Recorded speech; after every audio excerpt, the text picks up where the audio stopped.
ముంపు మండలాలను సీమాంధ్రలో చేర్చడంపై తెలంగాణలో నిరసన జ్వాలలు ఎగిసిపడ్డాయి. మోడీ ప్రభుత్వం ఆర్డినెన్స్ తీసుకురావడాన్ని నిరసిస్తూ ఖమ్మం జిల్లాలో నిర్వహించిన బంద్ విజయవంతమైంది. చేతిలో అధికారం ఉందని ఇష్టం వచ్చినట్టు ఆర్డినెన్స్లు జారీ చేస్తే ఊరుకునేది లేదని కేంద్రాన్ని హెచ్చరించారు.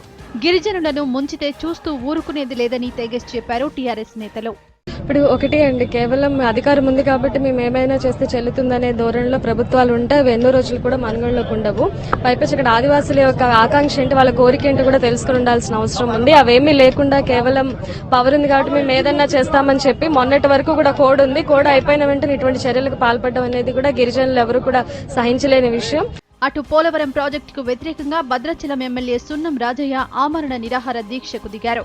పోలవరంపై ఆర్డినెన్స్ వెనక్కి తీసుకోవాలని డిమాండ్ చేశారు. గిరిజనుల కోసం ప్రాణార్పణకైనా సిద్ధమన్నారు. అసలు ఈ ప్రభుత్వాలకి కామన్ సెన్స్ ఉంటే ఈ పరిస్థితి తీసుకో. ఎందుకంటే ఆ జీవోని అర్థం చేసుకుంటుందా? ఆనాడు కాంగ్రెస్ మోసం చేసింది. ఇప్పుడు తెలుగుదేశం బీజేపీ కూడా 50,000 జనాభా ఉన్నటువంటి ఏ ప్రాంతంలో ప్రాజెక్ట్ కట్టకూడదు, ఆ జనాభా ఉన్న ప్రాంతాలు కట్టకూడదని చట్టం ఉంది.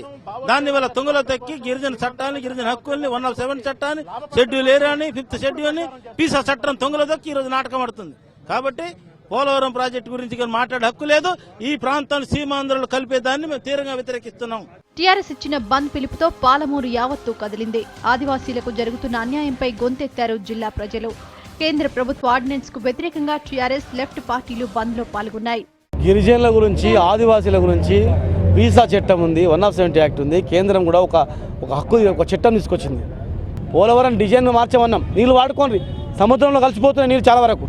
మీరు డిజైన్ మార్చి నీళ్లు వాడుకోని, కానీ ఆదివాసీల జోలికి రావద్దు, ఆదివాసీల ముంచొద్దని చెప్పి మేము చెప్తే ఈరోజు కేంద్రం మా చేతిలో ఉంది, కేంద్ర ప్రభుత్వం మా ఆధీనంలో ఉందని చెప్పి ఈరోజు మీరు ఆర్డినెన్స్ తీసుకొచ్చి మీరు ముందుకు కొనసాగుతామంటే ఖచ్చితంగా మేము మళ్ళీ ఒకసారి ఉద్యమాలు చేసినా ఆఫ్ చేస్తాం. మోడీని తప్పుదారి పట్టించి ఆంధ్ర నాయకులు పోలవరం ముంపు గ్రామాలపై ఆర్డినెన్స్ తెచ్చారని ఆరోపించారు నల్గొండ టీఆర్ఎస్ నేతలు. బంద్ ఎఫెక్ట్తో జిల్లా వ్యాప్తంగా 730 బస్సులు నిలిచిపోయాయి. మోడీ గారితో మిస్లీడ్ చేపించేసి ఈరోజు ఆర్డినెన్స్ ఇచ్చినారు. మరి నిర్వాసితులు అవుతున్నటువంటి గిరిజనుల పరిస్థితి ఏంటి? మా భూభాగాన్ని ఇంకా దోపిడీ చేస్తారా? పోలవరం ముంపు ప్రాంతాలు సీమాంధ్రలో కలపడం సరికాదన్నారు ఆదిలాబాద్ జిల్లా నేతలు. తెలంగాణ రాష్ట్రం ఏర్పడిన తర్వాత కూడా ప్రజలను ఇబ్బంది పెట్టడానికి మోడీ ప్రభుత్వం కుట్రలు చేస్తుందన్నారు. మరి ఈరోజు పోలవరంలో ముంపు గురవుతున్నాయో అవన్నీ కూడా తెలంగాణ ప్రాంతానికి కావని చెప్పి ఈరోజు ఆంధ్రప్రదేశ్కి సంబంధించని చెప్పి కేంద్ర ప్రభుత్వానికి సంబంధించినటువంటి కేబినెట్ నిర్ణయాన్ని మేము వ్యతిరేకిస్తూ ఈరోజు నిరసన కార్యక్రమం అయితే కేసీఆర్ గారు తెలంగాణ బంద్ పిలిపించిండో దాన్ని మేము అయితే తీసుకున్న కేంద్ర ప్రభుత్వ నిర్ణయాన్ని తీవ్రంగా ఖండిస్తున్నాం. ఇది అప్రజాస్వామికం. మరి 4.5 కోట్ల ప్రజల ఆత్మ గౌరవాన్ని వంచినట్టయితుంది. ఆర్డినెన్స్ కు వ్యతిరేకంగా కరీంనగర్ జిల్లా కదం తొక్కింది. నిరసనలు, ఆందోళనలతో హోరెత్తింది. నల్ల బ్యాడ్జీలు ధరించి సింగరేణి కార్మికులు విధులకు హాజరయ్యారు. బాబు, వెంకయ్య కుట్రల వల్లే ఈ ఆర్డినెన్స్లు వచ్చాయని ఆరోపించారు టీఆర్ఎస్ నేతలు. మోదీ కూడా మొదటి నుంచి తెలంగాణ వ్యతిరేకంగా మాట్లాడాడు, తెలంగాణ మీద కక్ష సాధింపు ధోరణిలో ఉన్నాడు. ఈరోజు మా పరిస్థితి ఏంటంటే తెలంగాణ వచ్చినా కూడా తెలంగాణ సంబరాలు జరపకుండా మళ్ళీ కూడా మాకు ఈ అవస్థ తీసుకొచ్చిన ఘనత కూడా మళ్ళీ సీమాంధ్రులు ఉన్నారు. ఇంకా తెలంగాణ ప్రాంత ప్రజల మీద కక్ష తీర్చుకునే ప్రయత్నం ఉన్నారు. మేము ఒకటే అడుగుతున్నాం, ఇంత తొందర ఆర్డినెన్స్ ఏమున్నది? అక్కడ ఉన్న 7 మండలాలు ఇమ్మీడియట్గా ఆంధ్రలో కలపడానికి ఆర్డినెన్స్ తెలిసిన అవసరం ఉంది. అంత పెద్ద ఎమర్జెన్సీలో ఉన్నది ఇది, అంత ఆర్డినెన్స్ తెలిసిన అవసరం ఉందంటే ఇక్కడ కేవలం వెంకయ్య నాయుడు, చంద్రబాబు నాయుడు ఈ ఇద్దరు నాయుడు కలిసి తెలంగాణను మళ్ళీ విషయం చెప్పే పరిస్థితికి వచ్చిండ్రు. నేను ఒకటే చెప్తున్నాను చంద్రబాబు నాయుడు, వెంకయ్య నాయుడు, అయ్యా పక్క రాష్ట్రాల గురించి మీకు అవసరం లేదు. పోలవరం ముంపు ప్రాంతాలను సీమాంధ్రలో కలుపుతూ ప్రభుత్వం ఆర్డినెన్స్లు జారీ చేయడంపై ఆగ్రహం వ్యక్తం చేశారు నిజామాబాద్ టీఆర్ఎస్ నేతలు. ప్రభుత్వం వెనక్కి తగ్గకపోతే మరో భారీ ఉద్యమం తప్పదని హెచ్చరించారు. 7 మండలాలంటే తెలంగాణ ఆస్తి. అది తెలంగాణ ఆస్తిని రాత్రి దోచుకునే అధికారం ఎవరికి లేదు. ఈరోజు కేంద్ర ప్రభుత్వం ఆర్డినెన్స్ ద్వారా దొడ్డిదారిని తీసుకెళ్లాలని ప్రయత్నం చేస్తే మాత్రం తిరగబడతాం. తెలంగాణ ప్రజలు తిరగబడితే ఏం చేస్తారో అది కూడా తెలుసు మీకు. ఇంతవరకు ఎన్ని కుట్రలు చేసినా కేసీఆర్ గారి నాయకత్వంలో తెలంగాణ సాధించుకున్నాం.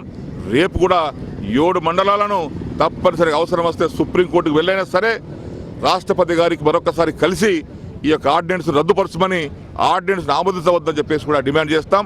ఈరోజు బంద్ సంపూర్ణంగా జరుగుతూ ఉంది. బంద్కు సహకరిస్తున్నటువంటి ప్రతి ఒక్కరికి పేరున మేము ధన్యవాదాలు తెలియపరుస్తాం. మెదక్లో బంద్ సక్సెస్ చేశారు తెలంగాణ వాదులు. సంగారెడ్డి బస్ డిపో ఎదుట బైఠాయించి నిరసన వ్యక్తం చేశారు. ఆదివాసీలకు న్యాయం జరిగే వరకు తమ పోరు ఆగదన్నారు నేతలు. కేంద్ర ప్రభుత్వం ఈరోజు 2-3 రోజులు కూడా కాలేదు బీజేపీ అధికారంలోకి వచ్చి మరి 2-3 రోజుల్లోనే అన్ని ప్రాంతాలకి సమదృష్టితో న్యాయం చేయాల్సిన కేంద్ర ప్రభుత్వం ఈరోజు తెలంగాణపై వివక్ష చూపిస్తూ మరి తెలంగాణను వ్యతిరేకించినటువంటి చంద్రబాబు నాయుడు మాటతో మరి ఈరోజు ఆర్డినెన్స్ తీసి ఈరోజు తెలంగాణ ప్రజలకి ఒక మరణ శాసనంగా ఈరోజు కేంద్ర ప్రభుత్వం నిర్ణయం తీసుకోవటం తీవ్రంగా ఖండిస్తూ ఉన్నాం. పోలవరం డిజైన్ను మార్చి మరి ఈ ముంపు గ్రామాలకు సంబంధించి 7 మండలాలకు సంబంధించి ఆంధ్రాలో కలపడాన్ని నిరసిస్తూ ఉన్నాం. ఖచ్చితంగా ఈ 7 మండలాలు తెలంగాణ ప్రాంతంలోనే ఉండాలి. ఖచ్చితంగా ఈ పోలవరం డిజైన్ను మార్చే వరకు మా పోరాటం ఆగదు. వరంగల్ జిల్లాలో బంద్ విజయవంతమైంది. 7 డిపోల పరిధిలోని బస్సులు నిలిచిపోయాయి. తెలంగాణ ప్రజల విషయంలో కేంద్రం కుట్రపూరితంగా వ్యవహరిస్తుందన్నారు టీఆర్ఎస్ నేతలు. 100% కూడా ఈరోజు తెలంగాణ మీద ఉక్కుపాదం మోపేటువంటి కుట్ర జరుగుతుంది అనడానికి ఇది ఒక చిన్న ఉదాహరణ మాత్రమే. తెలంగాణకు పూర్తి స్థాయిలో అన్యాయం జరుగుతుంది అని చెప్పడానికి ఇది మొట్టమొదటి మెట్టు అని చెప్పక తప్పదు. ఎక్కడ ఏ కార్యక్రమం తీసుకున్నా, ఏ ప్రాంతంలో తీసుకునేటువంటి నిర్ణయంలో ఆ యొక్క ప్రాంతం యొక్క అసెంబ్లీ అభిప్రాయాన్ని, ఆ తర్వాత పార్లమెంట్ అభిప్రాయాన్ని తీసుకున్న తర్వాత క్యాబినెట్లో కూడా తీసుకోవడం అయితేనేమి, రాష్ట్రపతి దగ్గరికి పంపడం అయితేనేమి జరుగుతుంది.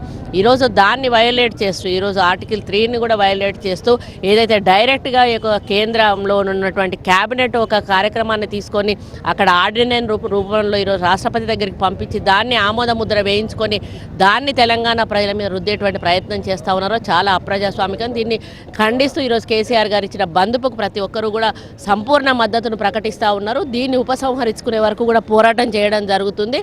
జంట నగరాలు, రంగారెడ్డి జిల్లాల్లోనూ బంద్ సక్సెస్ అయింది. జేబీఎస్, ఎంజీబీఎస్ లో బస్సులు డిపోలకే పరిమితమయ్యాయి.